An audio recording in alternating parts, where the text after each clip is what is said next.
It's not even working. Fluent and chill, yeah, we call it how it's played. From the field to the court, every legend gets played. Fourth quarter heat or a 2-minute drill. If you can't handle truth, better chill with the skill. LeBron and MJ, we break that smoke. What the closest thing to perfection will that make you? Stats don't lie, we just let them spill. This is real talk sports, welcome to Fluent and Chill. Fluent and chill, yeah, we call it how it's played. From the field to the court, every legend gets played. Got to turn off the volume on the phone. Mm-hmm. Okay. Are we live? We are hot. Mm-hmm. I don't know if anybody can even hear me because the way I have my phone, I normally have a little stand beneath it, and I have it plugged in. So my battery might die in a second. What up, Spider Gang? What up, everybody in TikTok land? Mm-hmm. Maybe I should, you know what? Maybe I should go get that. But that being said, listen, you know what? I don't care. I want to ask you a question. Yes, sir. And the question is, how do you deal with stupid people? I don't. You know, Tony. You know, I'm the king of blocking people. I'm the king of shutting people. I don't engage in dumb conversations. I don't. I do what I can to avoid that stuff as much as I possibly can. Like, for example, this dude Noman. Like Noman comes up here. He's been waiting all day to let me know about Steph Curry. He couldn't wait to tell me about Steph Curry today. What's happening with Steph Curry? I don't know. Oh.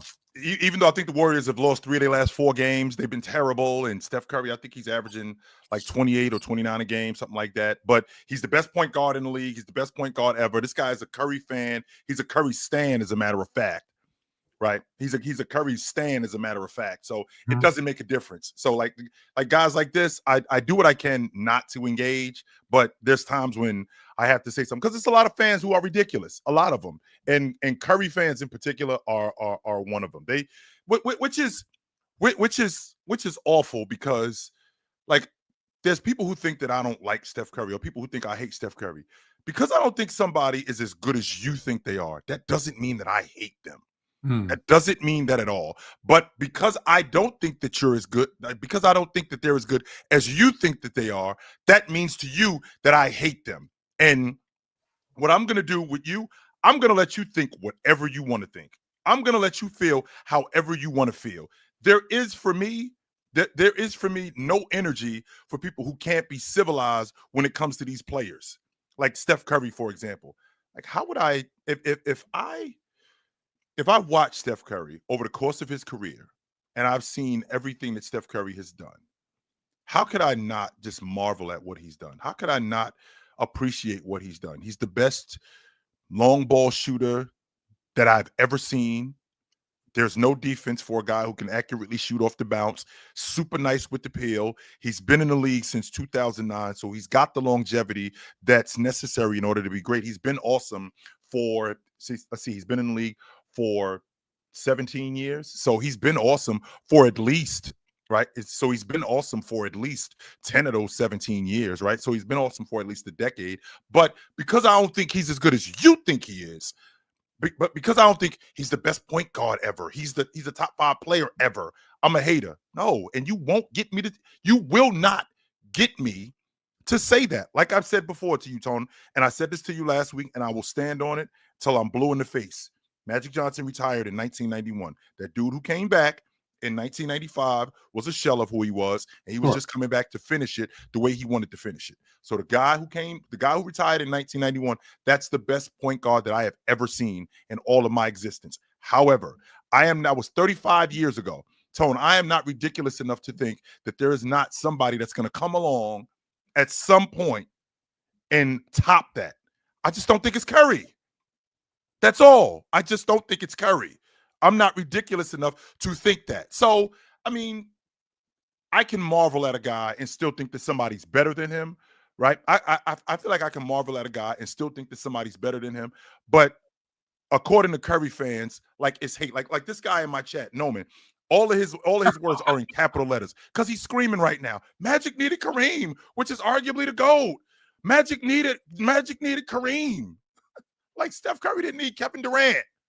Right? Like Steph Curry didn't need Draymond. Like Steph Curry didn't need Andre Iguodala. He needed all of them dudes. I mean, that stuff matters. But what I don't want to do is I don't want to discredit what Steph Curry did. And I will never discredit what Steph Curry did because Steph Curry was awesome. But again, Curry fans are so delusional. They, like I said, Tone, they're almost, not quite, but they're almost as bad as Cowboys. They live in the same neighborhood. They just don't live in the same house. I thought you were going to be honest and say LeBron fans, but okay. But this is the part that drives me nuts, and this is why I say how you deal with stupid people, because I know that you block people, and I don't block, and I don't block. I actually try to have a conversation with people, and I try to get them. I will say this: I try to get them out of their kind of stubborn, pig-headed mindset. And I also offer an opportunity for them many times to come on the show. And, I just had a back and forth, and I'll tell you the reason why this kind of is top of mind. So I, as you know, don't spend a lot of time on Twitter. And yes, it's called Twitter. I don't care what you call it. It is Twitter. And I've been trying lately for the last couple of months to be more engaged on Twitter. And much like I do on TikTok, much like I do on Instagram, people send me stuff and they go, what do you think of this? What do you think of this? And so I'll try to comment on those. Now, a lot of those have to deal with narratives, agendas, most of them incorrect, about Jordan and about LeBron. Because unfortunately, that's still the most popular basketball conversation in the world today. I would love to be talking about SGA in Oklahoma City. I would love to be, and we're going to talk about that. I'd love to talk about the Toronto Raptors and how they're proving me 100% wrong so far this season based on what I thought they were going to be. I would love to talk about all the basketball that I'm watching today, these games. And yet, it's LeBron. It's Jordan. It's LeBron. It's Jordan. And it drives me batty. So there's a dude, and I'll even give him a shout out. NBA Shane. And NBA Shane was saying, I don't know, some nonsense about his love affair with LeBron. And I said, hey, like, that's cool that you're a LeBron fan, but like, as a Laker fan, please don't say you're a Laker fan, because as a lifelong 40+ year Laker fan, I don't need the fake fans who are fans of players first and then teams second. I've never been a fan of the Lakers, Tone. I've always been a fan of James, as you know. I know, 100%. Never been a fan of the Lakers. I know you keep it 100. So I said, listen, he said, I've been a lifelong Laker fan longer than you. And I'm like, well, respectfully, again, this isn't like making an argument. I'm just saying, I doubt it, because I've been a Laker fan longer than you've been alive. Since when? And I said, okay, 79, 80. And he goes, well, I've been a fan since 78. And I said, I don't think you're that old, dude. Like, no, you haven't. You have not. Yeah. No, I said, well, why don't you prove it? I said, share your, I'm not asking for the dude's home address or his full name. I'm like, go ahead. He says, I've put my driver's license, my picture of who I am. You never show who you are. Like, have you gone to my page? You see this ugly mug with this gray hair every single day. I ain't hiding from nobody. Right. And I said, so and so that's how it all started. And then he got on this, and I said, listen, I go, if you really, think, you're a lifelong Laker fan more than I am, and you know more about basketball, because of course that's where it always goes, you don't know anything. I said, come on the show. Why would I come help your stupid little podcast? Do you know how many followers I have? So why are you even here then? And I'm like, yeah, you have 15,000 followers on Twitter. That's all you have. Right. And I go, and I'm not, you know me. I never talk about, and he's like, you don't have any engagement. And I said, yeah, you're right. I'm not a Twitter guy. So why would I waste my time? And I said, well, because you want to prove a point. And it's easy to just be a little keyboard warrior and type on the computer. I said, come outside. Let's have one of these. You don't have to turn on your camera, but I'm not shy. Here I am. I'm right in front of you. And he's like, no, I'm not going to do it until you post your full name and birth date online. Give me a break. And I'm like, here's the truth. See these? See all these? These show you how old I am right here. Yeah. All of those, right? And I can tell you about the first game that I watched and the first game that I saw. Sure. And all of those things, which you were born in 2000, maybe. maybe 2000. Maybe. So maybe, right? We were going to games and getting in trouble and, prior to that. So it was a weird thing to have someone who claims to be a huge Laker fan wanting to fight me about who is about who's been a Laker fan longer, and then hold on, what's this? You are Canadian and never talk about SGA. You are the problem. You only talk about LeBron and the Lakers, not SGA and the Thunder. Tone talks about Jamal Murray all the time. He talks about Canadian players all the time. Chuggets, I don't know who you've been listening to. I don't know who Chuggets is either, but he shouldn't. I just don't. And maybe start keeping it in. Definitely. I don't know. He talks about Jamal Murray all the time. He talks about Canadian players. Hold on. Did I not do a whole thing about SGA as a child playing for the organization that I coach for right now? And I showed you that picture of him and Nickeil Alexander-Walker when they were like 10, 11 years old playing for us at JCC. Yes. Dude, you don't watch. You don't know what you're talking about. Yes, and Tone, I also think that we live in a space where, again, if you don't think that a player is what this a prime example. Yes, this season right now too, but I'm just saying that was the talking about him right now and saying, in fact, I have these ties to him because of where I coach and where he played. I'll give you an example, Tone. Today, because I read the comments after the show when I'm on the panel and when I'm here. Yeah. And there was a comment, and the guy said, when are you going to talk about the Raptors? Tone, we spent 45 minutes today talking about the Raptors. Today, we spent 45 minutes talking about the Raptors. But it goes back to what I just said, about fans. If you don't think that the player that they love, if you don't think that player, you're as good as that player, if you don't think that that team that they love, you don't think that team is that good, you don't care, you're a hater, you're not talking about them at all. It reminded me when you said about Steph. So because you don't have him as the best point guard ever, you hate him. Just for the record, where do you have in your point guard echelon? And I know if you had to, number 2, oh my God, you're a hater. Yeah, I hate him because I don't think he's better than Magic. I hate the guy. I think he's awful. So I have this dude from the Philippines. Dude who does not create content. He says, I know nothing. He tells me I know nothing about basketball. He's going to beat me in a GOAT debate. I said, okay, we can. I haven't done one in a long time because I think it's so played out. But okay, let's have one. Yep. And he said, okay, right here on X. I said, no, I'm not going to sit here type. Like even the amount that I do already kills my fingers. I said, come on the show. I'm not going to give you content. I said, what do you think you're doing when we're commenting? You don't think that's content? You don't think I'm going to pull it up and show everybody like what an idiot you are and how wrong you are? And he's like, you penny soy boy. I don't know what this means, by the way. He keeps calling me a penny soy boy. I don't know what the hell that means. I think he's a lady boy from the Philippines. So he's got like that, things that he does at night. And so I'm like, just come on the show. Like, let's hash it out. What is your beef? You think that the 90s was better than today? I said, no, I don't. I said, no, I don't. You hate LeBron James. No, in fact, I have him second all time, and I don't rank. How many active players are in my top 10 anything list? Just James, that's it. Just one. Out of James. Every active player, I only have one that I make an exception for. Yeah.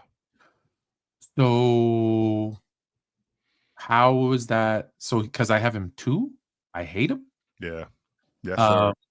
And no one ever asked. They're like, well, why do you defend the older eras? And I said, because idiots like you will appreciate the 50s, the 60s, the 70s, the 80s, the 90s, the 2000s. Heck, you don't even appreciate the 2010s of how good basketball has been for the past 75 years. And all you care about is one player. So when people say this era sucked, I'm like, it didn't. No era. Let me be very, very, very clear. No era sucked. Every NBA era was the best for its time based on the players they had, the information that they had, and the style of play that the coaches forced them. Let's be very, very clear. Forced them to play. Period.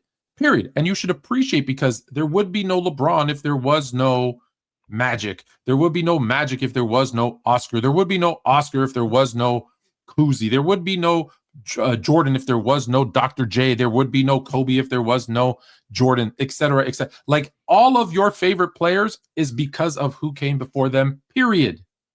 Point blank. Period. There would be no Jokic if there was no Arvydas Sabonis. There would be no Wemby if there was no Ralph Sampson. All of these guys influenced everything that happened after, as they were influenced by what happened before. And that's my point. And then it's this clip, 15-second era, right? They see a 15-second clip and now they know everything about you. And I'm like, tell me what you know about me. And everything was wrong. So that being said, I am going to step away for 13 seconds. Yep. Mm-hmm. Do whatever you want. I will be right Go ahead and do that, Tone. Absolutely. We got a lot of stuff to talk about today. Tone and I, we're going to talk about the in-season tournament. We're going to talk about the format of the All-Star game. Is Jamal Murray an All-Star this season? And considering what Jamal Murray has done this year, we're going to talk about that. We're going to talk about Jokic's season in comparison to seasons in the past that he's had. And what's the bar for Joker? What's the bar for SGA? When you're talking about being a league MVP, what do you have to do? What is it going to take for Joker to win the league MVP this season? What is it going to take for SGA to win the league MVP? How far is the race, and how many people are in it? Is it just Joker and SGA? Is it Joker and SGA and Giannis? Who is in the league MVP race? So we're gonna have some good conversations about a lot of good stuff today. We're gonna talk about the in-season tournament. We're gonna talk about games getting teams clinching a spot and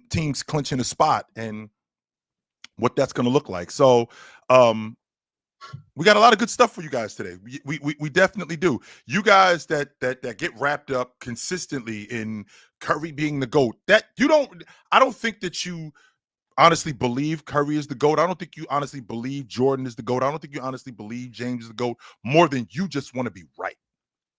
I don't think that you actually want to talk basketball and discuss what basketball is. You just want to be right. And actually up here, Tone and I, we talk basketball. What we do is we talk about the game of basketball. We don't just talk about narratives that other people have come up with, because I am on record saying this. The worst thing that you can do with me is try to argue somebody else's logic. I am going to fry you. I promise you that. I am going to flame you like a flamethrower. I am going to destroy you. And that's a lot of times what this stuff is. This stuff is stuff that other people made up that you can't defend. And it's impossible for you to defend it. So, but we got a lot of basketball to talk about today. So let's absolutely get to it. I'm down. One more little quick rant. Okay, first of all, some dude keeps asking why you don't have Jokic in your top 10. Top 10 what? Like all time? Mm-hmm. Oh, top because he's still playing, bro. Like, yeah. Mm-hmm. I don't understand. That makes sense. So quickly, let me talk about your boy. Let me talk about your boy. The stream is lagging. I don't know. I can't tell you. Go to Sports Fluent or Chilltown Hoops YouTube. Maybe it's a little bit faster, but I think the TikTok should be good. Maybe it's because you're not clicking the like button so much. Gotta hit that like button. Your guy, Ajani,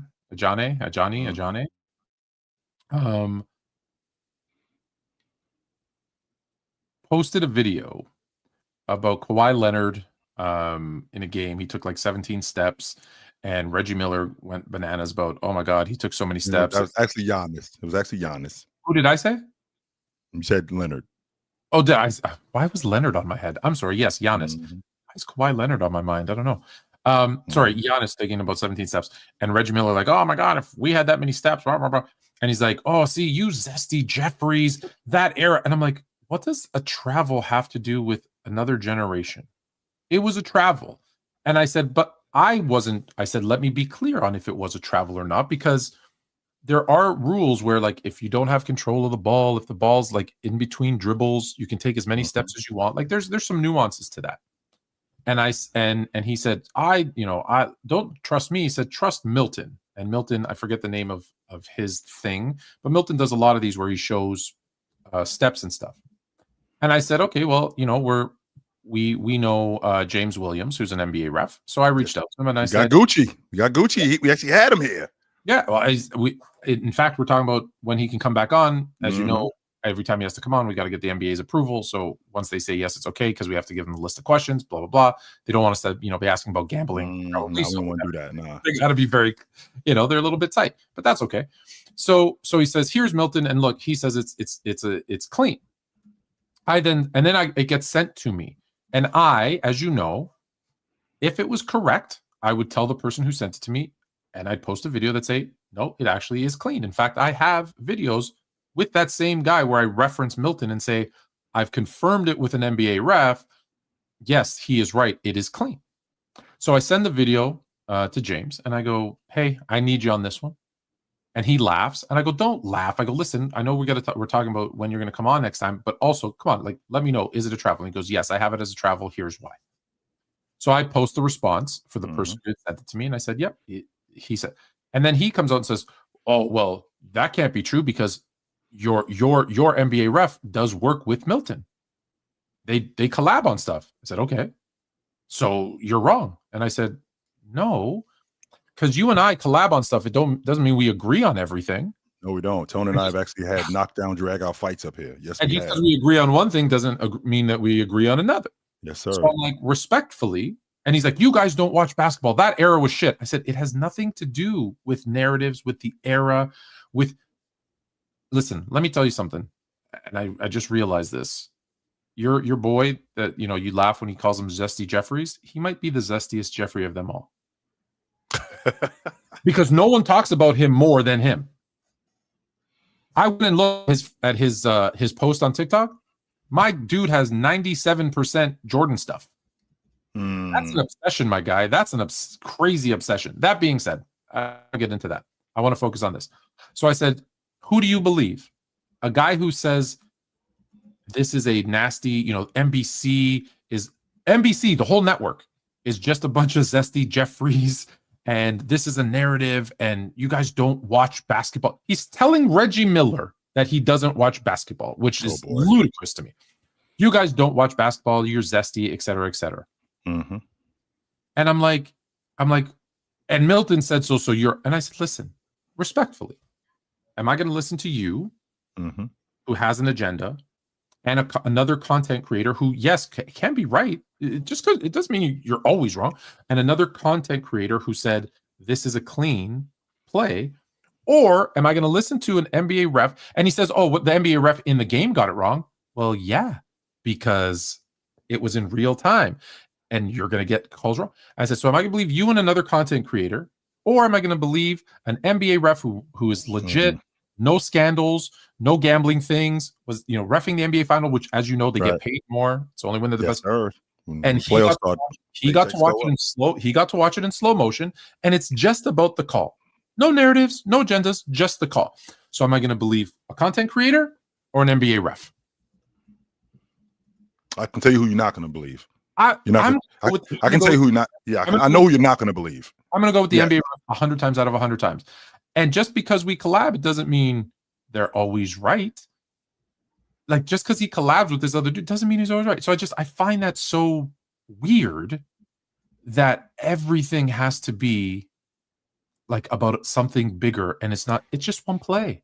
It's one play. It's one play, and he took too many steps. It's okay. It happens all the time. But they're so emotional. Keep talking, Tone. Keep talking, Tone. He's leaving. All right. So that being said, we're gonna kick it off. We're gonna go over Rookie of the Year. We're gonna talk about SGA and the Oklahoma City Thunder. Yes, we're gonna talk about the Raptors. We have a bunch of topics to go over. So we're gonna kick it off with the first one.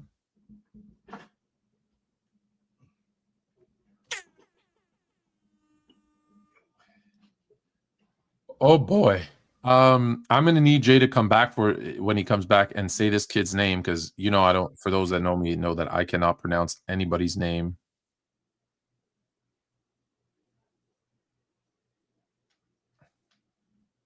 Caden, you're an idiot. We're talking about how Cooper Flag has been taken over in the Rookie of the Year ladder. Can you ask me? Can you answer me a question? Oh, you're not back yet. Okay. Cooper Flag has dropped. He's now 44% chance. But Con Knipple, I hope I said his name right because I know I said everybody's name wrong.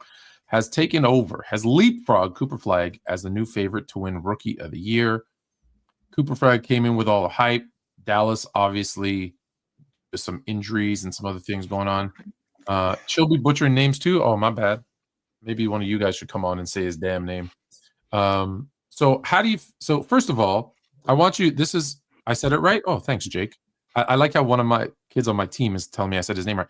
Caden here in my live, you're not seeing the comment, says, for me to get off Unk's live, he don't care. So I'm assuming he's telling me to get off your live because you don't care. Is that? I don't know what that means, Tone. We want to talk to Unk. Hop off his live. I think so. I suppose. Caden looks like a big ass hater, bro. Caden. Okay. So how do you feel about Knipple leapfrogging Cooper Flag? And do you think this is a short term, long term? Well, let's get to the bottom of one thing, Tone. So we've discussed Rookie of the Year plenty of times. And with discussing the Rookie of the Year, a lot of people have this notion that Rookie of the Year winning matters. No, it doesn't. Okay. What you do in the regular season as a rookie, that's all that matters. I've mentioned this to you in the past, Tone. When you go back to the 1990s, from 1990 to 1999, I believe 7 of the 9 rookies in that decade team did not make the playoffs. If you go back to the 2000s, from 2000 to 2009, I believe 6 of the 10 rookies did not make the playoffs. If you go from 2010 to 2019, I think 6 of the rookies who won Rookie of the Year did not make the playoffs. If you go to this decade, if I'm not mistaken, I think 5. The first year, I think 4 of the 5 guys who won Rookie of the Year, I don't think their teams made the playoffs. With that being said, Con Knipple, the winning doesn't matter. Just like with Cooper Flag, the winning doesn't matter. It's the production. I think Knipple over the last 4 to 5 games, he's averaging almost 30 a game. Yeah, he's averaging like 26, 27 a game. I did not know that he was the bucket getter in terms of a shooter that he was. I saw this at Duke. I could see him shoot the basketball, but I didn't know it was like this, Tone. And what I mean when I say I didn't know it was like this, I mean, he doesn't need a lot of room to get shots off. He kind of gave me a Luke Kennard vibe when he came into the game. That's what I thought I was seeing when I saw him. But this could change, to be honest with you. I think this could change throughout the course of the year. And the reason why this could change throughout the course of the year is because Anthony Davis is going to come back. With Anthony Davis coming back, Kyrie Irving is going to come back. And I think that he's going to just get better as time goes on. I think his 3-point percentage, because that's what Con Knipple is. I thought he was just a long ball shooter coming into the game. And I thought he was just going to be a guy who stretched the defense, only to find out that, he does a whole lot of other things in addition to stretching the defense. Now, Cooper Flag, this point guard thing that I thought would actually work because he exhibited guard skills, it hasn't been working out the way I thought it would, off the strength that Cooper Flag realized that this ain't really my responsibility. Like, a lot of stuff comes with being a lead guard, and this ain't really something that I want to do. This isn't, I want to play on the wing. And you know what? I don't have a problem with that. But I feel like with his production, I think him and Con Knipple, I think Knipple has definitely gone to the top of the list. I'm on record saying, however, I still think Kalkbrenner is going to be the best player on that crew. I love I love the kid Kalkbrenner from Creighton, the big man that they have. But as of right now, I think that, Knipple has definitely gotten to the top of the league in Rookie of the Year votes. Yes, he has. Mm-hmm. Do you feel like two things are working against Cooper Flag and for Con? One, in terms of the positives, being on Charlotte there's no expectations. Mm-hmm. Right? There was no expectations. Well, there is an expectation that you're going to suck. That's the expectation. Fine. Yeah. There's no positive expectations on you. So you can really just go out there and play. Yeah. And I feel like they have him in his, in his comfort zone, where he feels comfortable. Sure. In Dallas, I've said this before. Now, injuries are proving me wrong. But what I said was, if this team was healthy, mm-hmm. there's high expectations for them to, be a playoff team, make a deep run. Now, Kyrie's hurt. Then you had Lively miss games. You had Gafford miss games. AD's missing games, mm-hmm. as per usual. And what do you call him, Tone? Day to day? Day-to-day Davis. Don't huff, Tone. You so glad he ain't on your crew no more. So cut the shit. I'm glad you're so happy that he ain't on your crew no more. That was a great trade by everybody. Yeah. I'm going to build a statue for Nico Harrison. Yeah. Outside of LA, we're going to build a Nico Harrison statue because for the next 10 years, we're good. All right. That being said, there was high expectations, and I think they put him in a position. I think they put him in, and I think Jason Kidd did the same thing with Giannis. I think they put him in a position to fail because to come in as a rookie, as an 18-year, not just a rookie. It's not like he's a 19, 21, 22. He's an 18-year-old rookie, one of the youngest players ever. And to have him in a position where, you're basically you gotta be the lead guard on this team. Yeah. I think I think you did. I get why he did it. He has the skills to do it, and the same thing with Giannis. He wanted him to be that guy. He wanted to get him as better ball handling, better playmaking, etc. But I'm like, I think you do it in stages throughout the season. I don't think you just throw him in there and say, okay, you're our lead guard. I think that was really unfair to see a rookie guy coaching by Jason Kidd. I want you to stay right there, Tone.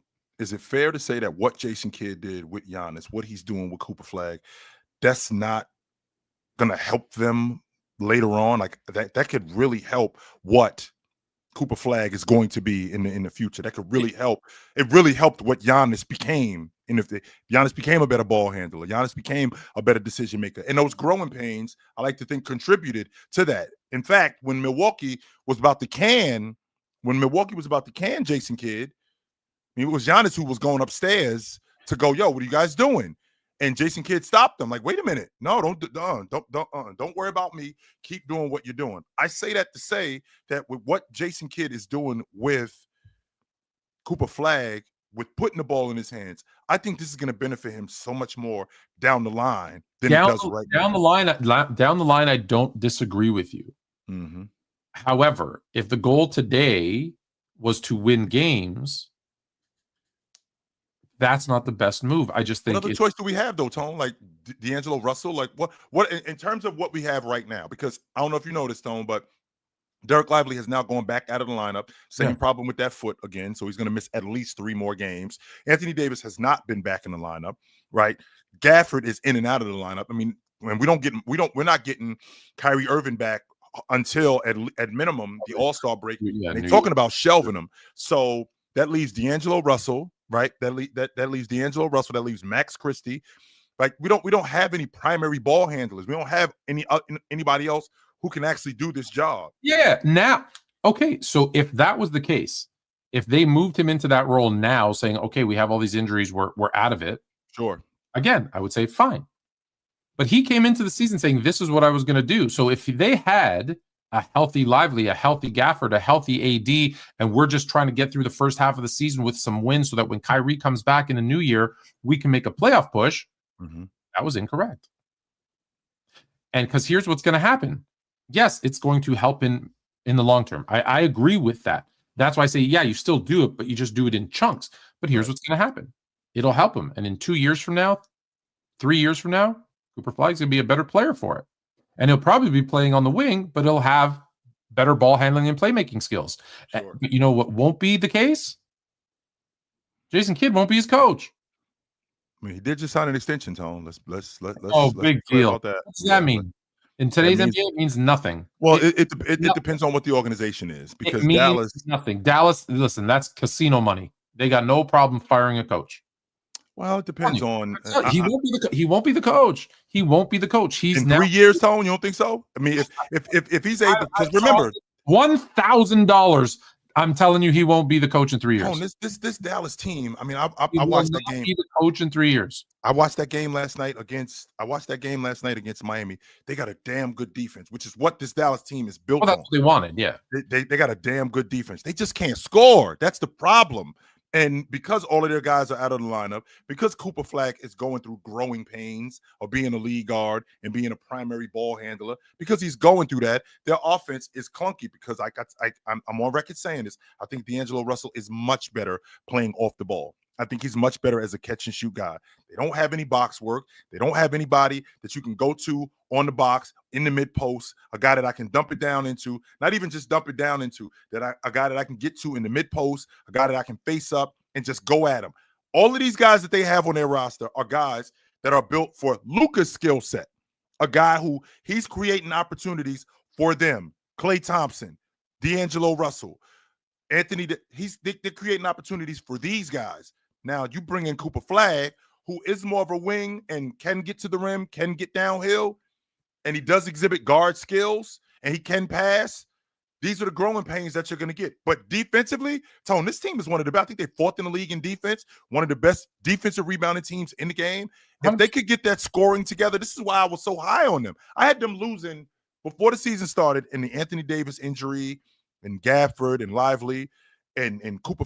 I had them losing to Denver in the West Finals. I got Denver beating Oklahoma City, and I got Denver beating Dallas in the West Finals. This was before the season started. That was my prediction. That's where I was. And that's, it's funny because I got into it with another dude where I was saying, healthy, this roster had as good a chance as anybody to make the finals. Mm-hmm. Like anybody, a couple of things had to go their way, but everything's gone against them. And listen, it's fine because, like I said, now they're not out of it, but they're pretty much out of it. And so, okay, you put them there, no problem. That's fine. I just think to build up an 18-year-old's confidence, you got to put him into positions where he can succeed early, and then move him into doing harder things. So they're a game and a half. He did the opposite. That's a game and a half out the play-in tournament. Yeah, as of right now, they can get healthy. They said they still have a chance. Yeah, they're a game and a half out the play-in. We got a super chat from Blake. You guys don't see this on TikTok, but if you're on YouTube, Sports Fluent or Chilltown Hoops YouTube, you'll see this. But I'll read it out to you, so you're good. Even for you, Caden, because I know that you probably couldn't read it yourself. Who is the rookie? Yes, I'm going to pick on him all live, by the way, just for his stupid comments. Who is the rookie? Petty? Yes, I'm very petty. Who is the who is the rookie that has caught y'all's eye?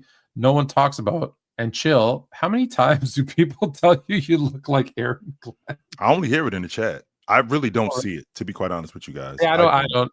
You know what it is, though? I don't see it at all. Because we've hung out. I know, like, it's weird when on camera we look different, but like we hung out, so it's just it doesn't. I just see you as Jay. I just don't. I don't. I'm trying to see what you when I see Aaron Glenn, who is a good looking dude, but I'm trying to figure out. Like, what do you guys? Is it this right here? Is that what it is? Is it the glasses? Because I don't think I look anything like. You want to know the truth, Jay? Is it because I'm black? You're a black dude with a white beard. That's what. Is it because of the snow right here? There's nothing. I look at you. I look at Eric Glenn. There's no. I'm trying to figure out what it is. I don't. I'm just saying you don't look like Eric Glenn. Right. I'm trying to make sense of where it is. Just saying. Okay, so let's answer the other. Part of his question. Who is the rookie? Let's take Con Knipple and Cooper Flag like out of the mix. Who's the one that has most caught your eye? Stay right in Charlotte, Tone. I love that kid Kalkbrenner. I don't like him. I love this kid, Tone. And what people aren't talking about, and Tone, there's been a guy, whether it's in football or basketball, that you've seen that a team has missed on, and you're like, I can't believe you guys passed on him. And I am going to the well with this, that the Celtics blew it. Your starting 5-man is in Charlotte. His name is Ryan Kalkbrenner. He won the Jabbar Award last year. He's shooting close to 80% from the floor, Tone. He does everything that big men do. He's a great screen setter. In addition to being a great screen setter, he's great finishing around the rim. He will block shots. He runs rim to rim. I think he's a foundational piece in Charlotte that they can have to build around, in addition to Con Knipple. Now, I think that they got to show up that lead guard spot because LaMelo Ball, I'm only getting 35 games out of him, and that's not enough, Tone. And this is what's been going on the last 3 years. They need to trade him. It's not that he can't play, because I do think that he can play. No. My biggest issue with him is his availability, and I can't bank on a guy being available for a third of the season and not being available for 2/3 of the season. If I'm building my unit, I got to build my unit according to 1, availability, 2, your talent and how good you are, and what kind of style of play we have. This kid Kalkbrenner down in Charlotte, he is the real deal. I love everything about this kid. I do. I initially, when the season started, I know who I had originally thought was going to be my rookie of the year, and then VJ Edgecombe burst onto the scene, and I'm gonna stick with him. The door open, didn't he? Tone like, "Hey, I'm here." No, like he literally like when the popo knows you got stuff in your house and they kick in, like that's he just bam. Not that that's ever happened to me ever. And so he just like not, and I was just like, who is this kid? Like I knew I knew he was good, but I didn't think he would just. He has made it so that everything in Philadelphia, everybody with the exception of Tyrese Maxey, are expendable. Like if someone gives even a halfway decent offer for Joel Embiid, who was the process, the reason they did all the tanking, if they offer them a bucket of extra crispy, as you would say, in a 6-pack, I think he's out. I think he's gone. I think they're going to hand the keys to this backcourt and say, go. You go. Just go. But there's so many, like you took the words right out of my mouth, Sammy. The next one I was going to bring up Cedric. Like there's just, in Memphis, there's just so many. I've told you this before. I love the NBA right now. We are top heavy with so many like superstar potential, because as I keep telling you, there's never more than like maybe 5 or 6 superstars in the league at the time. But there's so many guys at the top that could take that step into superstardom.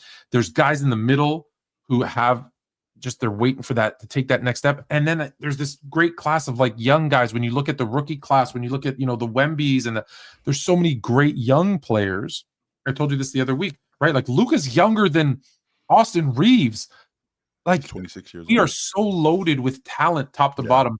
I just, it's hard to pick, but VJ is the one that just was like, I knew he'd be good. I didn't expect him to be like, oh yeah, we're your future. And like Tone, this is the problem that I'm having when I got to listen to Steph Curry being the GOAT and Michael Jordan and James debate. Do you guys see what's going on in the NBA right now? In 10 years, we might not be talking about LeBron or Jordan. This is what I'm talking about, Tone. Like this is what's going on in the NBA right now.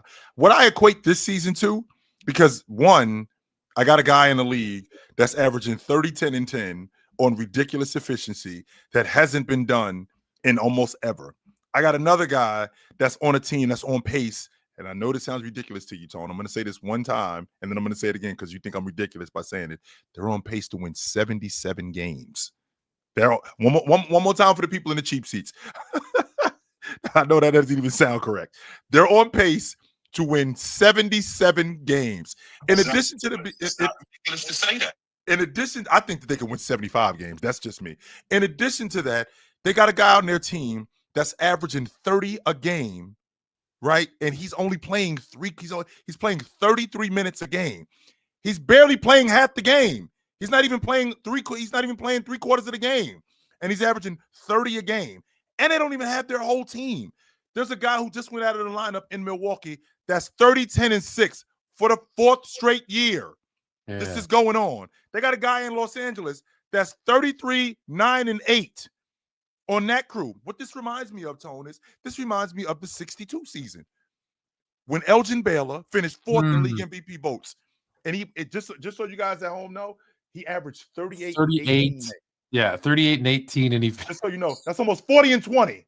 And by the way, ladies and gentlemen, he had a day gig. Yeah, but don't forget. You're talking about the guy who averaged 38 and 18, finishing fourth. You had a guy averaging over 50 a game, and he didn't win the MVP. Don't forget the other guy that was behind Elgin Baylor that averaged almost 30 and 20, and he finished fifth that year. That's Bob Pettit. He went 32 and 18 that year on like 55% from. It was ridiculous. It was something ridiculous like that. This is what I feel like this season is shaping up to. So I said last year that was the best NBA season that I had ever seen. I had went back, Tone, and I had stacked up a bunch of different seasons. I was thinking about 2016. I was thinking about 2000. I was thinking about, 2013, 2020, 2019, 2020 season before Bryant passed away, which was fucking awful. But before then, this last season was the best season that I had ever seen. Now I'm in a space where I might see something better than that. I don't know if I can handle it, Tom. I don't. Well, I would tell you this for all the people that say I'm an old head hater. I think you better get used to it. I think you better get used to it. I think you're going to see better and better basketball for the next 3 to 5 years. I think it's only going to get better. Viewership is up. The game is up. I honestly, not honest. I believe part of it is even. I love 3-point shooting. You love it. You're a 3-point shooter. I love it. If you've noticed, the amount of threes has kind of plateaued. So I think we've hit that sweet spot of we've got inside, outside, 3-point. Like it's just we have a balance. And I don't think you're going to see it go 40, 45, 50 threes a game, which was good. I think it was going to get ridiculous. We're at about 37 a game. We're 37 on average. On average, yeah. On average per team. Each team obviously a little bit different, but we're at that 36, 37 over the last couple of years. It's kind of plateaued. And now it's like, okay, now we know what we're dealing with because too much of that is bad. Not enough of it is bad. I think we've found that sweet spot. So now it's like, okay, how do we defend that? How do we do these other things? You're seeing the return of the mid-range, right? You're seeing the return of, some players who are inside, outside. You're seeing some people scoring down low. You're seeing the return of even some of the big men, right? Like, although Jokic plays everywhere, but he's a big man. Yes, he can pass and do a bunch of other things, and he can shoot. But you have guys like him and Edie, and like you're having big men who are even Gobert, who's not a scorer. So it's like, hey, we've got this really cool balance where we've figured out that we can win, and it doesn't have to be this one way. We have to incorporate multiple things. The defense is better, especially in the playoffs last year. This is why it was the best season ever. They let them play defense in the playoffs. Imagine that. Imagine that right there. It was fantastic. I loved it. I love everything I'm seeing.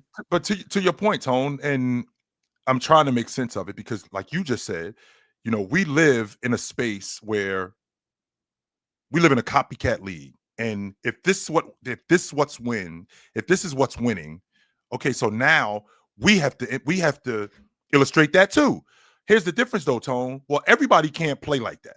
Right? Not everybody can play like that. So with everybody, pause. Why not? The reason why I think OKC is the perfect example of what I've been telling you for years. Superstar scorer. Okay. Secondary scorer in J-Dub. Okay. Defensive guys around them. Yep. Some depth. Yep. And you throw in a tall, skinny white kid. Maybe.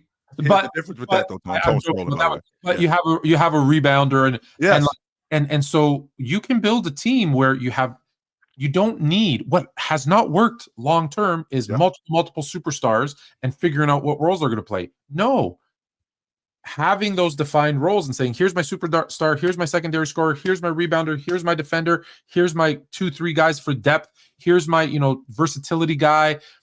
And you were saying the league's going to look like a bunch of Wembys. I think every team's going to have that one guy like Chet, Wemby, and they're not the same, but that type something of like that, some iteration of that. Sure, I think that's the model. They're going to be shooting, they're going to have defense, and that's the model. And I love it because it's a more balanced model. Sure. Than let me get 3 max guys and figure it out after that.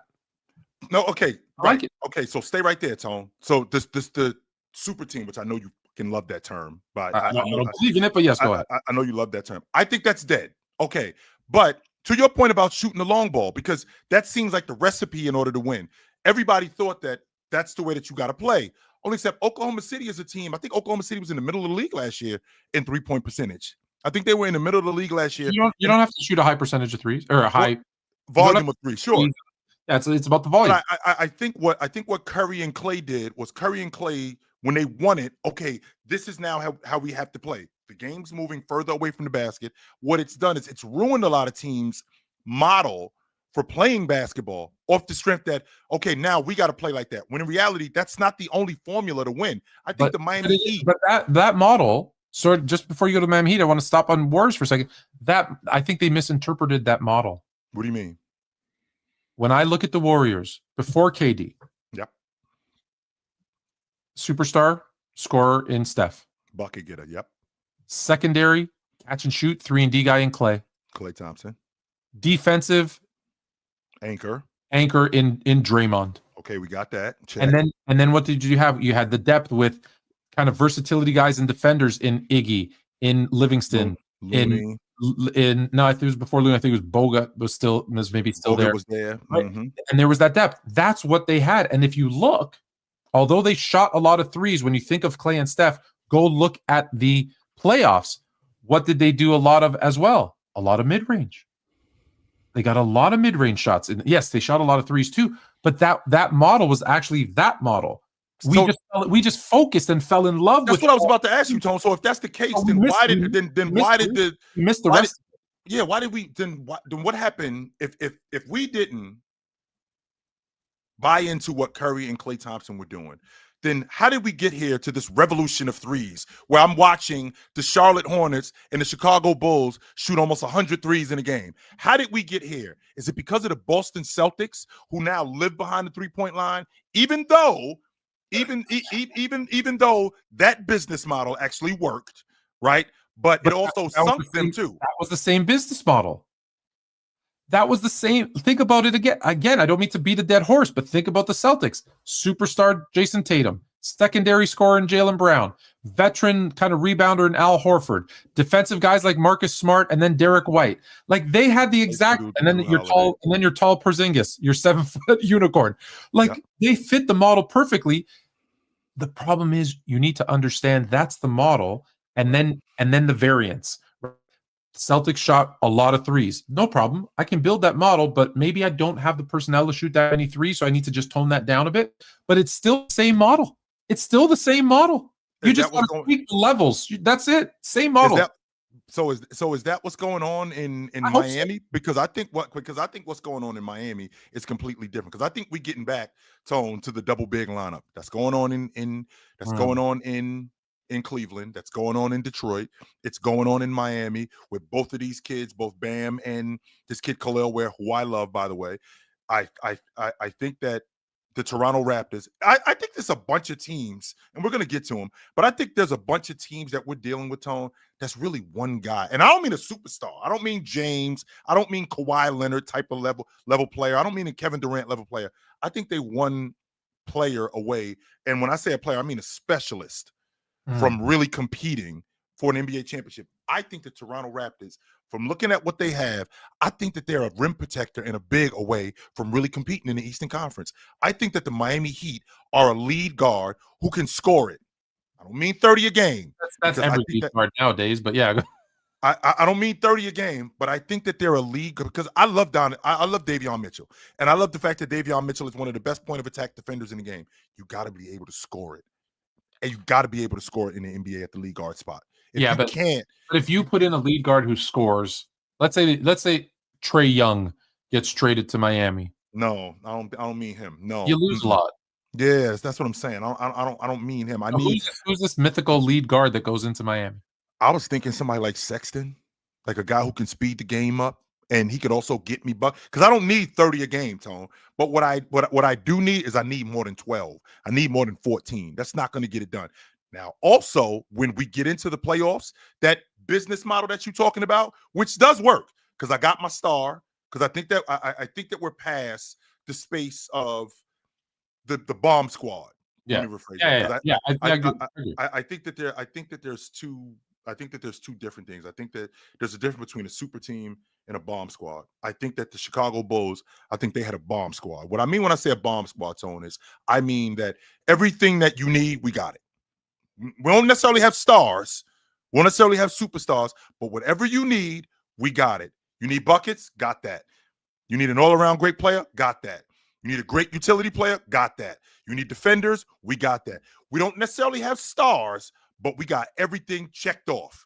Everything checked off. And I feel like this Miami Heat team, I feel like they got a lot of that. I feel like they're a league guard away from really challenging. But I do want to get back really quickly. Let's go back. You want to go back to the Raptors? Is that where you're going to go? Okay, good. Let's go back. Let's go back because I had this team finishing just below 500.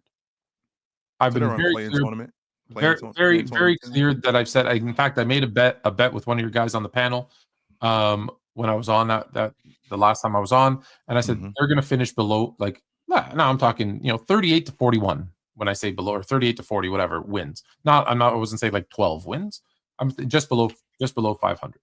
And the reason I said that is because I haven't seen a season where a team without a center, a team that had their best scorer, who had not played a game with them, who is an injury, right, every single season, pretty much, that derails him, and then their secondary star also, he's good, but he's not great. Scotty Barnes cannot carry a team. He can carry a game. You can't carry a team throughout a whole season. So I'm like, well, once he goes, I'm like, Barnes is going to miss 15 games. BI is going to miss 30 games. This team's going to win about 38, 40 games. They have really impressed me. Really impressed me. And you know me. You prove me wrong. You give me new information. I am not stubborn. I will come on the show. I will come on the show as promised. If they keep this up for the full season, I will come on the show at the end of the year as promised, wearing a Toronto Raptor, whatever, and say, you know what, Penn, dude, you were right. If that's how it ends up, I am 100% okay with that, because nobody's perfect. No one gets them all right. If this team can stay healthy, the problem is with what you're saying is you are right, because typically in the model that I've told you, that superstar is the guy who it's like, we need a bucket. We got a minute left. We need a bucket. Here, you take it. Well, even though he's not a superstar, BI is that guy. You give BI the ball with 30 seconds left and be like, hey, we need a bucket. That dude could flat out score. He will get the bucket. He's good. Yep. The other dude, it's just so the RJ Barrett. RJ Barrett being fourth, fifth, whatever option on a team is a good problem to have. IQ, this is a good deep team. There's a lot of good players. There's a lot of good, impactful. They're playing phenomenal defense. Yep. Marco is doing a great job coaching them. They are this is the most important thing. This is the most important thing. It reminds me of the Toronto Blue Jays this year. Some of you might not get this reference, so I'll explain it. The Toronto Blue Jays this year we're 26 best friends. And you could see it, the team, the way that they gelled and the way that they got. That is what I see out of the Raptors right now. They are having fun. They're all on the same page. They're all on the same page. They enjoy each other's company, which people don't, people always fight me about when I say, the intangibles, and work ethic and camaraderie and gelling, and, they'll make fun of when I talk about a player and it's like, oh, I got the dog in him. What does that mean? It means something. If you've ever played, that means something. And so this team has that. To my question, who's that guy? Where are they going to find this shot blocking, rim protecting dude? And what does that mean for the guy whose name Sandro? I'm going to not say his last name. Mamu Kilisvili. That guy. Turtle, who they just paid in the offseason. Where's this guy that you want? Where does he come in? Well, who is he? If where is that? Say his name one more time. Mamu Kilisvili. Mahmoud Kelashvili. Mamu Kilisvili. Mamu Kelashvili. Sandro Mamu Kelashvili. Okay. Better known as Mamu. So stick with Mamu. Sandro Mamu. To answer your question, Tone, Who is what guy? Is the question that I'm asking you. You which said guy? you're one rim protector away, Yes. rim protecting big away. Who's And I that don't think that okay, and I don't think that guy? What happens to Pirtle and Mahmoud? Mamu Kelashvili. Mahmoud, Well, I'm glad you brought that up, Tone, because I think I'm in a minority, and that's fine. I never thought that Pirtle was a starting 5 man, especially on. Not. He's. I've always thought that he was a rotation big, and I think that the Raptors are missing a Valanciunas-like type of player. That's the kind of guy. Well, they had him. Yeah, they did, and they traded him for Gasol. But I think that they're missing that kind of play, like a glass cleaner, not necessarily an elite rim protector, but because I think that the Raptors' interior defense is actually really good with Scotty Barnes, with Mamu, right? I think that they have a really good interior defense. I think the difference is that you need to be able to stop plays. And the way that you stop plays, this is why Miami is as good as Miami is. The way that you stop plays is with rebounding. You have to limit teams' second chance opportunities to score. So when a team gets to the rim, which that's going to happen because guards are too good in the league. When teams get to the rim, you have that resistance at the rim. When they shoot the basketball, you got to rebound.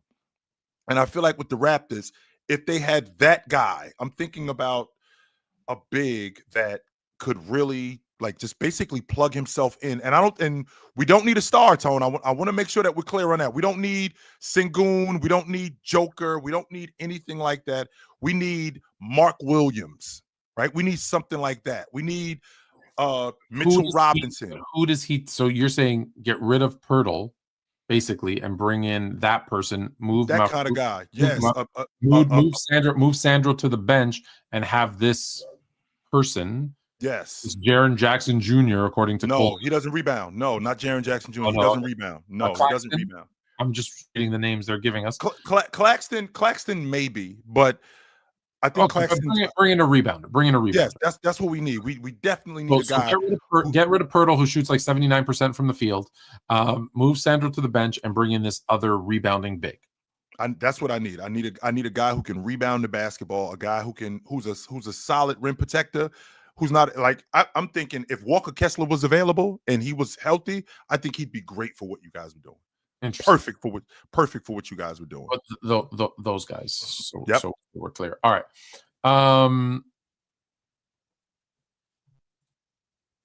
Angie Carr. I haven't seen Angie's been popping up a lot lately. Just FYI, I don't know if you've been seeing. Angie, one of them people that kind of sticks their head in the party and just says what up and bounces. Like, hey, how you guys doing? What's going on? How you doing? And then just straight bounces. Yes. Every time, you know what it is though? Every time we get Angie in chat, I'm immediately get nostalgic for when we first started the show, when it was me, you, and Haley, because she was obviously a big part of that show. So it's just we've been doing this for a couple of years now. Yes, sir. We've been around for a while. All right, let's do a little. Can we do a little speed round? Because I know you've got. Let's do it. Lakers and Clippers tonight. Lakers and Clippers. Oh, you got my team against the Paper Clips. Oh, would you tell Ron to blow the moths out of that damn wallet against Buffalo? Right? Against the Buffalo Braves.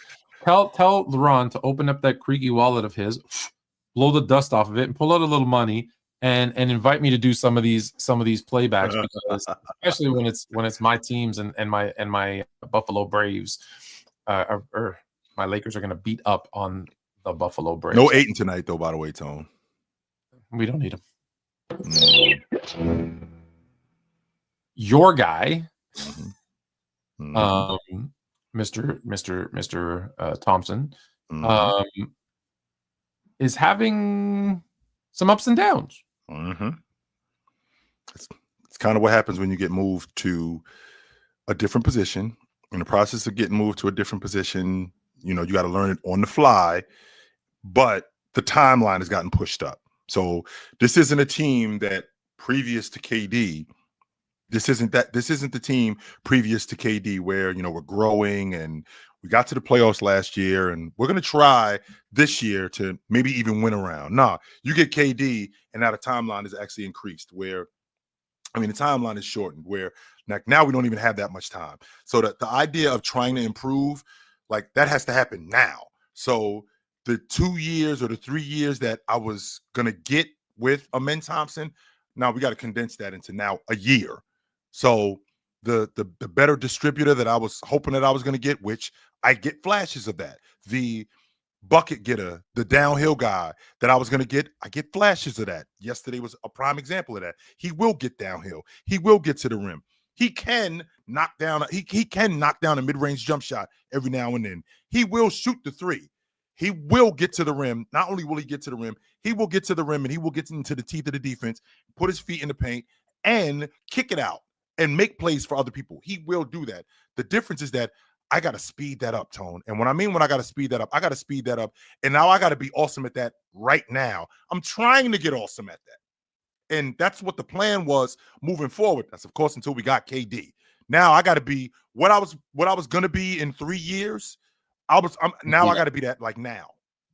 I have to be that right now. And we're in a space where it's hard to do that. So it's going to be some of this.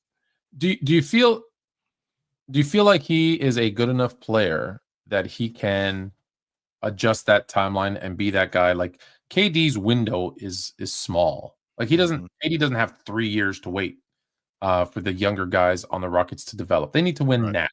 Mm-hmm. Can they win now? I don't think so. No, we're not there yet.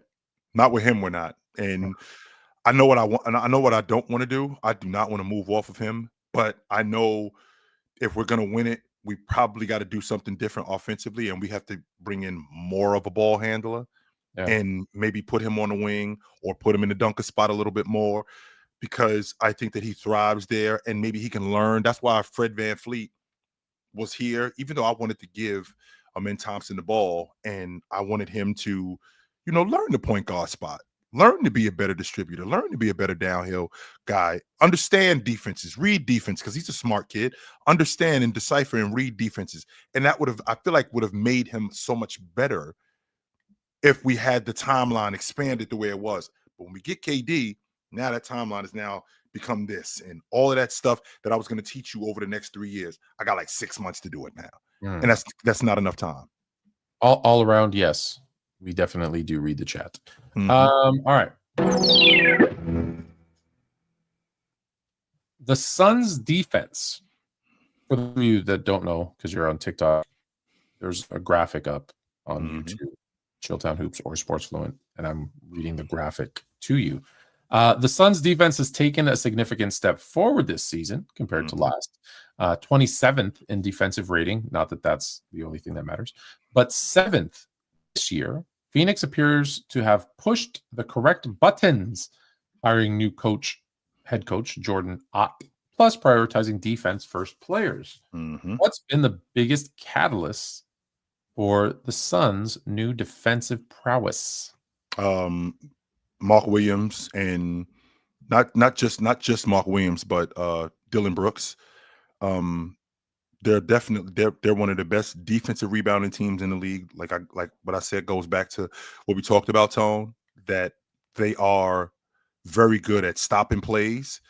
They're in the bottom. They're in the top 10 in the league in offensive rebounds allowed. In addition to them being in the top 10 in offensive rebounds allowed, they're in the top 10 in the league in guarding at the long ball line. This kind of stuff is a big deal. And that's largely due to guys like Dylan Brooks, right? That's largely due to guys like Mark Williams, who stifles what's going on in the paint, right? I mean, this kid Gillespie, I mean, I said to you earlier, Tone, when I talked to you about Kalkbrenner, when I said that that's Boston's starting 5-man, the Milwaukee Bucks starting 3-man is in Phoenix. His name's Ryan Dunn.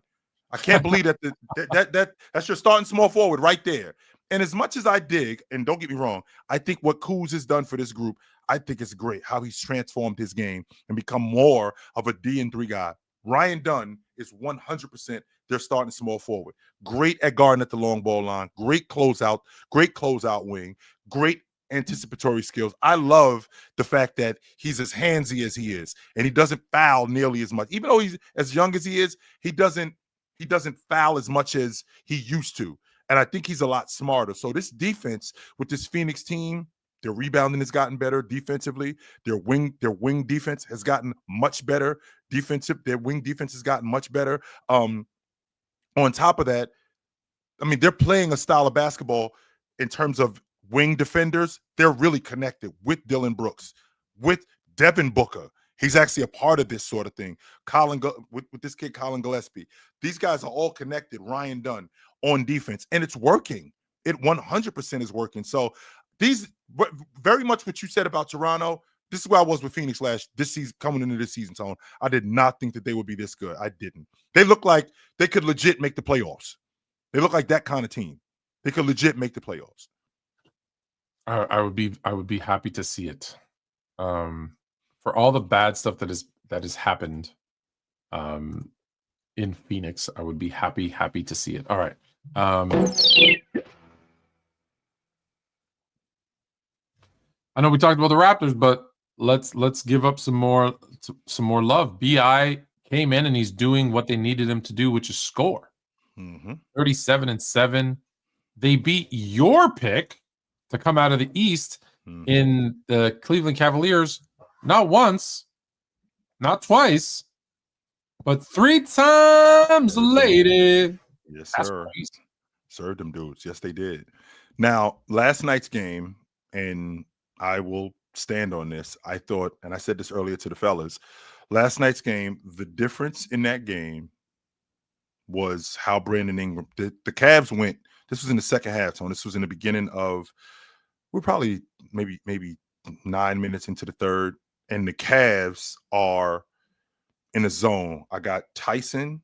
I got Porter at the top with Donovan Mitchell, and then I got the back line of Mobley. I got Wade, and Jared Allen wasn't in the lineup. They were missing 7 guys in Cleveland last night. Tomlin is his name. That's my back line. That's my front line in that zone. I thought that Brandon Ingram did a great job in attacking that zone on the weak side of the zone, which is the left side of the zone. That's his weak hand. And he was attacking Porter, getting into the teeth of the defense, right? Getting into the teeth of the defense. In the process of him getting into the teeth of the defense, getting into the middle of the lane. And now I got Donovan Mitchell and Porter on me. I'm 6'9". I just jumped right over the top of you guys, and I'm just getting buckets. And that soft zone, they weren't able to contain Brandon. They weren't able to contain Brandon Ingram. And on top of that, I mean, no RJ Barrett, but Quigley actually got a lot better because he also cracked that zone. A lot of people think that when you're in a zone, you have to. A lot of people think that when you're in a zone, now we have to play zone offense. No, you can still run your offense. You just got to get to, you just got to find this. Every zone has holes in it. You just got to get to those open spots. Yeah, there it is, Tone. And I think that Toronto did a great job in running their action last night with Cleveland being in that zone. They didn't just stand on a perimeter. They didn't do that. They absolutely got to spaces where they were the most effective. And I thought that zone, they took advantage of it. And I thought that was the difference in the game. And this kid, Mamoukelashvili, the fact that he can knock the long ball down at 6'9", I remember him at Seton Hall. The fact that he can knock the long ball down the way he does, if he could rebound a little bit better, they'd be even better than what they are. I did not have them as a 2 seed in the Eastern Conference this year, Tone. I didn't. I'd be lying if I said I did. I did not. Let's not get carried away. Oh boy, reel it in. Carried away. Reel it in. Come on it's back. There's still 60 games left in the season. Relax. Calm down. I'm not saying that they won't. And I'm not saying this because I want them to finish at 38, 39, 40 wins so that I can win the bet. But just easy, because let's be very, very, very clear. I get it. Cleveland, Milwaukee, they've had two wins against good teams with winning records. And I get it that right now there's a lot of teams with losing records. And I'm on record saying you play who's in front of you. But they have had the easiest schedule for the first 20 games of any team in the NBA. And to their credit, they've been beating the worst. They've been beating bad teams. And that's what you got to do. You got to go out and beat bad teams. I'm just curious when they start having to play a healthy mid-season Bucks team, the Knicks, those types of teams.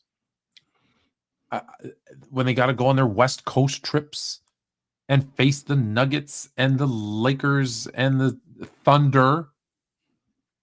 Let's see what happens. I'm looking at this schedule right now, Tone. Doing great. They're doing great. 8 in a row. They look like, don't forget, people forget they were 5-5. They were 5-5, and then go look at who they beat in those 8 games. A couple of good wins.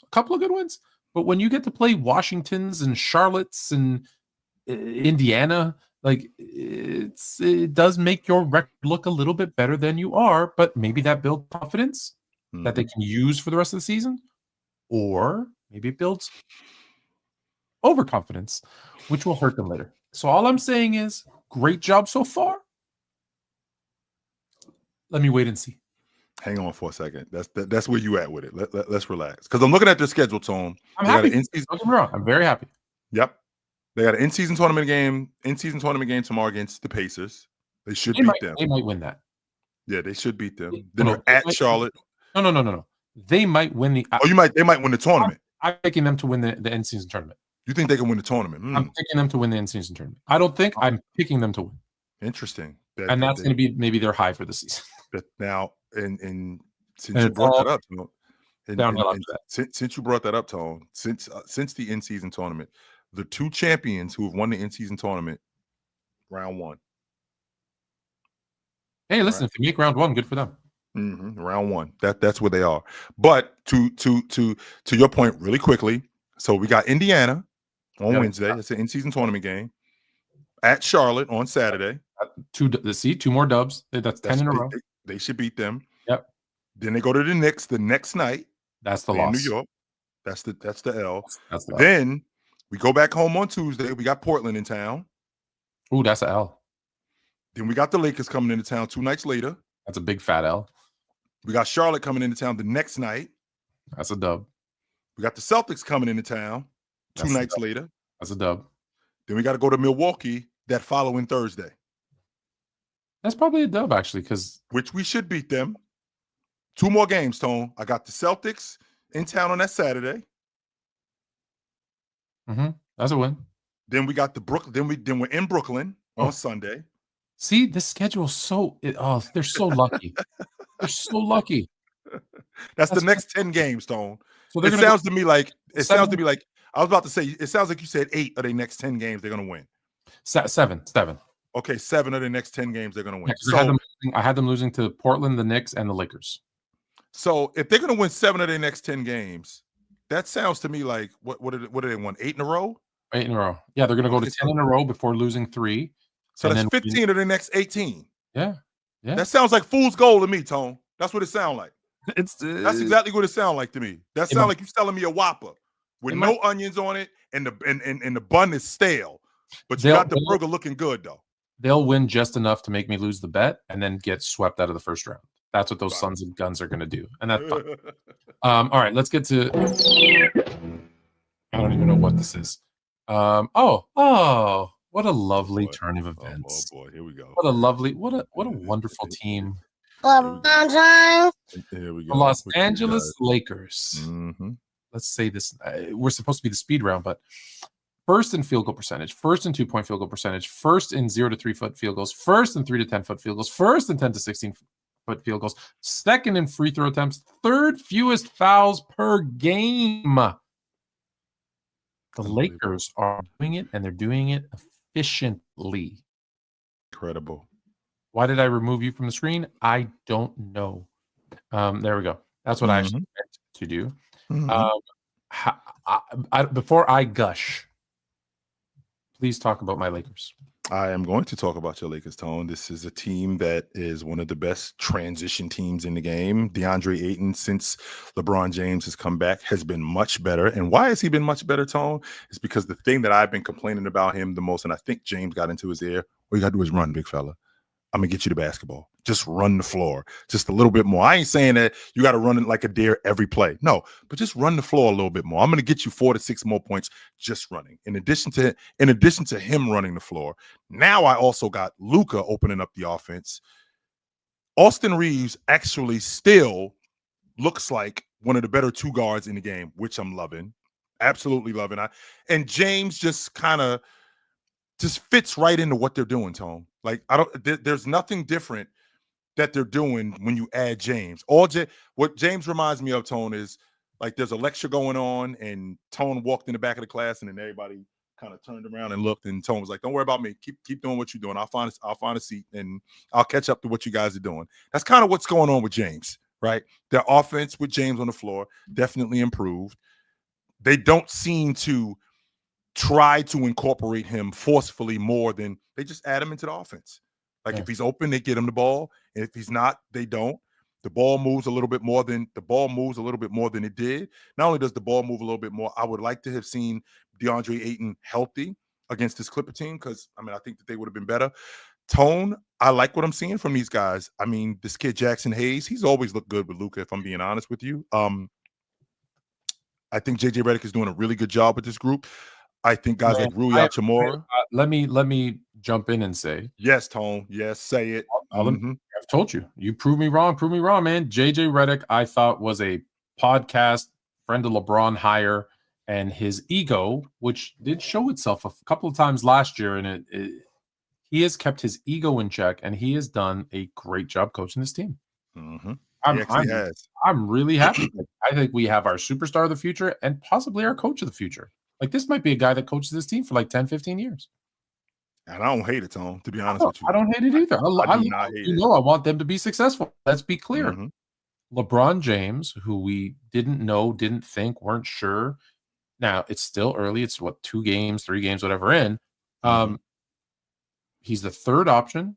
He's a facilitator. He's almost like a decoy in certain times. He seems okay in that role. It's working. It's working. So it's just, yes, it is.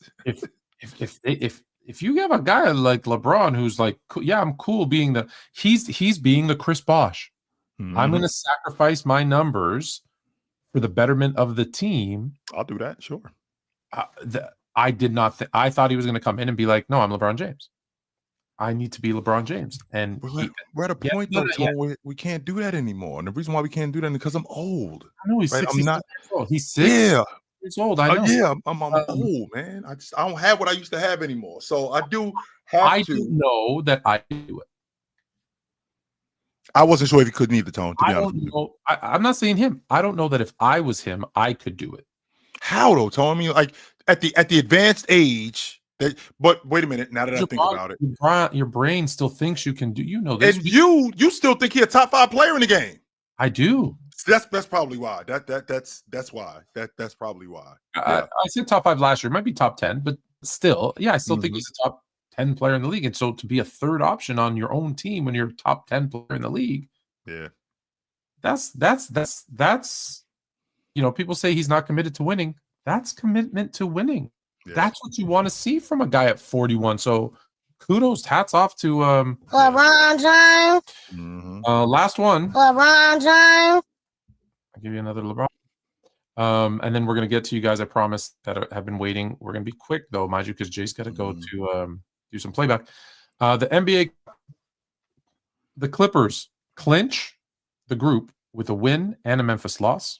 The Lakers clinch with Princeton group with just a win. Portland clinch with a win, so those 2 teams control their own destiny. Miami will clinch with a win and a New York loss, and the Bucks will clinch with a win and a New York loss. So Miami needs to win. I mean, they need to beat Milwaukee, and then they need the Knicks to lose to either Charlotte or Milwaukee, which is not going to happen, by the way. Right. So we're just assuming so the Knicks are in. I mean, what we're looking at right now, because I don't think that the Knicks are going to get in off the strength that if Miami wins, if Miami beats Milwaukee, right? If Miami, well, actually, yeah, because they ended up beating, they win the tiebreaker. But the point differential isn't the same. I mean, they're a plus 44 on the Knicks right now. That's why they're ahead of the Knicks. So if they end up beating Milwaukee and they end up tying with Miami, the tiebreaker would be. Let's just cut all the nonsense. Who's winning the NBA Cup? To be honest with you, Tom, I don't hate your prediction. I think Toronto can win it. All right. I So think we're either Toronto or Oklahoma City. Toronto or Oklahoma City. Toronto. We're in agreement. Toronto's winning it. I want to remind everybody of two things quickly before Jay Fernandez. You're going to be Every week, somebody gets a little shy under the bright lights. We call it how we see it. This is the Chicken of the Week. The Chicken of the Week is MX2 from Twitter, and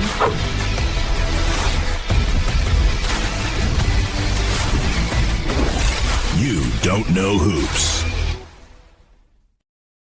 I screwed it up. The You Don't Know Hoops player of the week is MX2 from Twitter, and the Chicken of the Week is NBA Shane. Don't give him a follow on Twitter. Welcome to the show, Jay. What's going on, man? Hey guys, how's it going? Tone, you know this dude. I just want to before you go, Chill, just real quick. I want to issue an apology to Chilltown Hoops real quick for starting an absolute hell in Player's Choice today. He did. He started this dumbass argument today, Tone. I'm gonna let him. What happened? I'll explain it. So I had sent a super chat in, and the original question. Wait, stop. Sorry, hold on. I need to do this so that the people on TikTok can hear what you're saying. So hold on one second. We have Jay, who's joined the show. For those that aren't on YouTube. Okay, go ahead, Jay. Okay, so I had sent a super chat today asking a pretty legitimate question about like who the Celtics should draft in terms of the center. But that wasn't the controversial question. The controversial question was I had asked Big Ox, because he's, president of the Sacramento Kings fan club, who he thought was better, prime Sabonis or prime DeMarcus Cousins. I did not foresee that conversation would derail into DeMarcus Cousins and Jokic. How did you not? Because you know Ox, and you know what's going to happen when it comes. I thought he was just going to talk about who he thought was the better player between two Sacramento lifers, but I guess not. I guess he thinks this guy's better than Jokic. He said that. Who said? Yeah. If Ox on record. Ox said as far as he's going is Giannis. That's it. Which means that if prime Boogie Cousins, the best version of Boogie Cousins, if he was playing today, he would be a top 2 player in the game today. Maybe top 3. Man.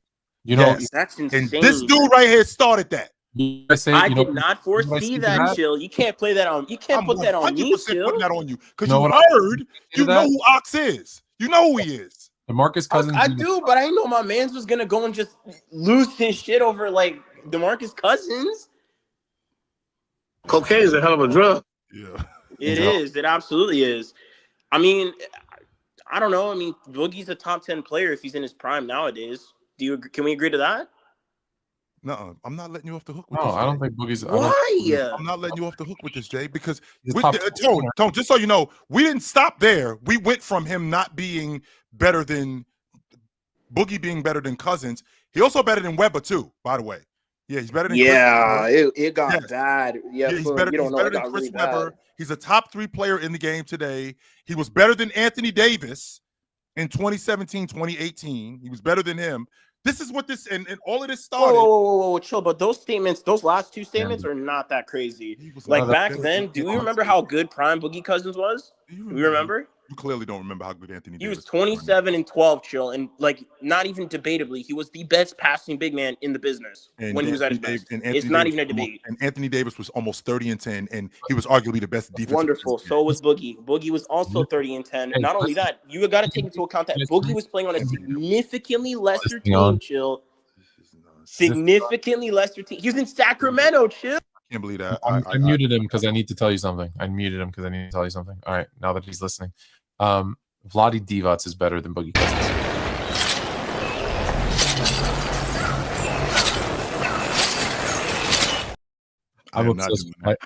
How could you say something like that, Fluent? Well, don't ask him how he could say something like that when you started this and you saw what Ox did. So don't ask him how he could say. Hold on a minute here. Just because I started a conversation about some, you started this whole thing, and you know who Ox is. You know that rabbit hole that Ox will drag you down. Fluent, you should have seen it. He answered the Sabonis and Cousins question like that, and then from that it jumped to, I'm not taking this guy. The only guy that I'm taking over DeMarcus Cousins' prime is Giannis. And I was like, The moment he said that, Chills, when I knew, oh boy, I screwed up. I mean, immediately that's when I knew. It was. I gotta ask y'all a question though. I forgot. Yes, because we know who Ox is. We know him. We know exactly who Ox is. And I'm sitting there going, I am trapped. I can't get out of this. It's unfortunately it is that time, Jay. Well, anyway, it was wonderful talking to you guys. Hope you guys have a good night. Good luck at Playback Chill. Absolutely. Appreciate you, brother. All right. Well, Since he's dropping off and they can hear us, everything that we say, I can throw these back on. And that conversation was nuts. I just want to put that out there. Did you like my AI? Now you're more fluent. I'm obsessed. I'm obsessed with AI. I can't hear you. Your phone is muted. There we go. Now I'm hot. Oh, okay. Because you gotta take us away now. Because yes, sir. I do have to take you guys away. So you know where to find me and my man Tony Tone. I've said this to you countless times. We're here every Tuesday night on the Sports Fluent and Chilltown Hoops Network. Me and my man Tony Tone, we do this every Tuesday night. And on TikTok, every Tuesday night, me and my man Tony Tone, we are here. We are not hard to find. So come check us out. We will see you guys soon. Until then, put on a suit, drink water, don't drink and drive. Amen. Call your mother. When's the last time you talked to your mother? Call your mother. I just talked to my mother a couple of days ago. She's great. She's doing fine. Call your mother. Talk to you guys soon. But until then, take it light. Take it. Absolutely, man. It was good to see you guys tonight. This was dope, as always. No doubt. Hey, you know what? I've got this water, and we've got this. Fluent Chill, we call it how it's played from the field to the court. Every minute is away. Fourth quarter heat, over 2-minute drill. If you can't handle truth, better chill with the skill. LeBron or MJ.